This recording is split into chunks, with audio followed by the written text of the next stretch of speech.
I was speaking to a very senior aide to President Ghani, Dr. Fazli, who said we are expecting that there will be intra-Afghan dialogue in which the Afghan government, along with other Afghans, could take part.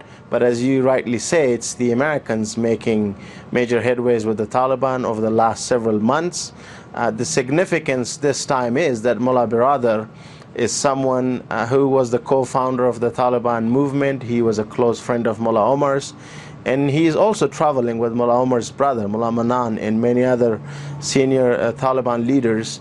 I think there's an understanding, at least among some Afghan and American officials, that Mullah Biradar, who's someone very senior, would not need to communicate back and forth on very crucial issues. For example, the issue of a long-term ceasefire, the issue of sitting directly and talking to the Afghan government. But it's also an avenue for both sides to really see what they can get out of it. The Americans want a ceasefire. They want the Taliban to talk to the Afghan government to give guarantees that Afghanistan will not be used by international terrorist groups against America and the rest of the international community. The Taliban also want something out of this. They want recognition, and at the moment, the Taliban's demands, as they have privately been speaking to me today, are that they want a delisting of their commanders who are on the United Nations sanctions list. They want their prisoners out of jails that is under Afghan jurisdiction. So there are complications, but at least there is some hope that a long-term ceasefire could really, be a good news for a country that is at war and for a country that's really bleeding. There have been efforts before in the past to bring the Taliban to the negotiating table. They haven't been successful.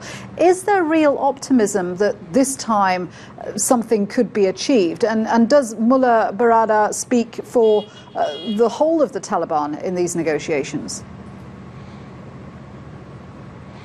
I think it's a good question. The honest answer is I don't know. Mullah Biradar is someone who was in Pakistani detention for many, many years. He's been out of touch with many of the Taliban leadership and military commanders. We really still don't know the exact circumstances of Mullah Biradar going to Qatar. Where is his family? Often you hear privately from Taliban and many others that, look, our families are under pressure. We have to do what Pakistan says. So we would have to see.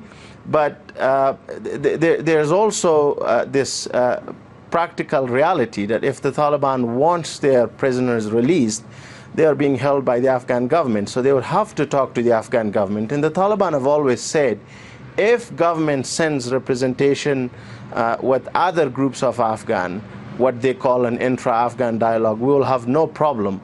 But again, the Taliban always had demanded that they want to talk to the Americans, that they want to put an invasion, and most importantly, the Taliban want a timetable for the withdrawal of U.S. forces. So we would really have to see what happens tomorrow. It will also be very interesting to see if the elusive Mullah Biradar, who's not been seen on camera, his photos are not really available, how does he look after many years of being in Pakistani jail, and what does a senior Taliban leader really thinks? How does he look, So it will be interesting to hear from him if he really chooses to appear before cameras.